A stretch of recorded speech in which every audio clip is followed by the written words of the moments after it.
আসসালামু আলাইকুম প্রিয় ফুটবল ফ্যান্স।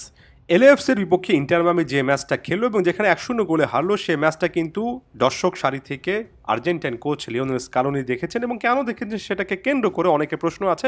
আমি শুরুতেই ব্যাপারটা বলিনি, ব্যাপারটা খুবই স্বাভাবিক। লিওনেল স্কালোনি থেকে শুরু করে জাতীয় দলের কোচেরা গুরুত্বপূর্ণ প্লেয়ারদের ব্যাপারে খোঁজখবর নিতে অনেক সময় এমন টাইপের গেমগুলো অ্যাটেন্ড করেন এবং এখানে লিওনেল স্কালোনির যুক্তরাষ্ট্রে আসার একটা বড় রকমের কারণ ছিল লিওনেল মেসির যেহেতু ইনজুরি সংক্রান্ত কিছু কনসার্ন আছে, সে ব্যাপারে কিছু খোঁজখবর করা, যেটা আর্জেন্টাইন মিডিয়া টিওএসসি স্পোর্টসও জানিয়েছে। অর্থাৎ এখানে আলাদা করে লিওনেল মেসি আসলে কেমন অনুভব করছেন, মাঠের মধ্যে কি অবস্থায় আছেন সেটার ব্যাপারেও তিনি খোঁজখবর করতে এসেছিলেন এবং এটা খুব স্বাভাবিক একটা ব্যাপার। এবং ভুলে যাবেন না, যেহেতু ইন্টার মিয়ামির কোচ হিসেবে হাবিয়ার মাসচারোনো আছেন, যিনি কিনা একটা লম্বা সময় ধরে স্কালোনির সাথে কাজ করেছেন। যেহেতু হাবিয়ার মাসচারোনো অনূর্ধ্ব 20 এবং 23 দলের দায়িত্বে ছিলেন লম্বা সময় ধরে এবং স্কালোনির সাথে ডিরেক্ট একটা কানেকশন ছিল।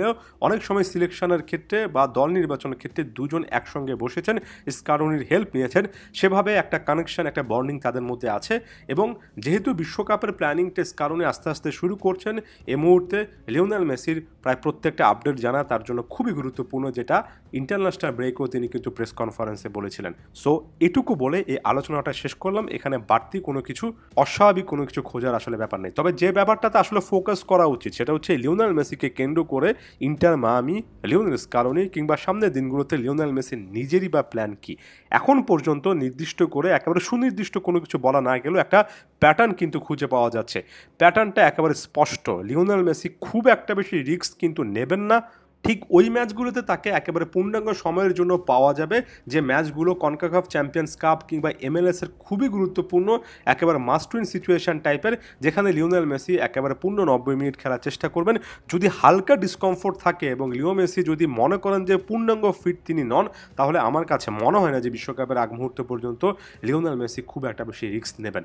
এখন এ ব্যাপারে অফিসিয়ালি কথাবার্তা না বললেও আমি আর্জেন্টাইন বেশ কয়েকটা মিডিয়া রিপোর্ট দেখেছি, যেখানে তারা রীতিমতো দাবি করছে যে লিওনেল মেসি ইন্টার মিয়ামিকে ব্যাপারটা অনেক আগে জানিয়েছিলেন, এমনকি এই সিজনের শুরুতে আরও একবার নাকি আলোচনায় বসেছেন এবং এই ব্যাপারটা একেবারে অফিসিয়ালি না হলেও আনঅফিসিয়ালি সেট করা, যে ইন্টার মিয়ামিতে লিওনেল মেসির ক্লাব ক্যারিয়ারটা কন্টিনিউ করার পেছনে জাতীয় দলের ক্যারিয়ারটা লম্বা করার একটা ডিরেক্ট লিঙ্ক আছে। এবং যত বেশি করে লিওনেল মেসি এমন টাইপের সিদ্ধান্তগুলো নিজে নিতে পারবেন, তত বেশি করে আর্জেন্টিনা জাতীয় দলের জন্য ভালো। অনেকেই কিন্তু বলেন, যেমন আমি বেশ কয়েকটা ফ্যান কমেন্ট দেখেছি টুইটার থেকে শুরু করে নানা প্ল্যাটফর্মে, যেখানে তারা দাবি করেছেন যে লিওনেল মেসি রীতিমতো একটা হাইবারনেশন পিরিয়ডের মধ্যে আছেন, অর্থাৎ একটা রেস্টিং পিরিয়ডের মধ্যে আছেন। তিনি তার নিজের ফিজিক্যাল অ্যাবিলিটি এবং ফিটনেসের পুরো একটা বড় অংশ, বিশাল পরিমাণ টোল নিয়ে আরও একটা সিজন কাটাবেন না। এর চেয়ে বরং তিনি ইন্টার মিয়ামিতে বাছাই বাছাই করে ম্যাচ খেলবেন এবং সবচেয়ে বেশি যে একটা ফিজিক্যাল লোড নেওয়ার ব্যাপার, সেটা তিনি 26 বিশ্বকাপের জন্য রাখবেন। এটা স্পষ্ট না বললেও লিওনেল মেসির এখন পর্যন্ত আচার আচরণ স্পষ্ট। হাবিয়ার মাসচানোনোকে ইন্টার মিয়ামির কোচ হিসেবে আনার পেছনে অনেকগুলো ফুটবলীয় কারণ আছে, তবে লিওনেল মেসিকে ম্যান ম্যানেজমেন্টের জায়গা থেকে এটাও একেবারে ইনডিরেক্টলি, অর্থাৎ প্রত্যক্ষ না হলেও পরোক্ষভাবে একটা বড় রকমের কারণ এখানে লিওনেল মেসি নিজে সিদ্ধান্ত নিতে পারেন এবং ইন্টার মিয়ামি থিঙ্ক ট্যাঙ্ক সম্ভবত এটা মেনে নিয়ে শেষ পর্যন্ত সেট আপটা করেছে। 26 বিশ্বকাপের গুরুত্বপূর্ণ একটা ভেন্যু যুক্তরাষ্ট্র, তাই প্রত্যেকটা দিন, প্রত্যেকটা মাস যখন অতিবাহিত হচ্ছে, আস্তে আস্তে আরও একটা বিশ্বকাপ খেলার, নিজের ফিটনেস ধরে রাখার সেই জায়গাতে কিন্তু লিওনেল মেসি আসলে ফিরছেন। তাই ফ্যানদের এই জিনিসটা মাথায় রাখা উচিত। হয়তোবা ক্লাব ফুটবলে লিওনেল মেসিকে মিস করবেন, তবে জাতীয় দলের কনটেক্সটে এটা সব দিক থেকে আসলে আর্জেন্টিনার জন্য ভালো। 26 বিশ্বকাপ আসলে সে জিনিসটা এখন যে বলছি অনেকে স্পষ্টত বুঝতে পারবেন। ধন্যবাদ সবাইকে।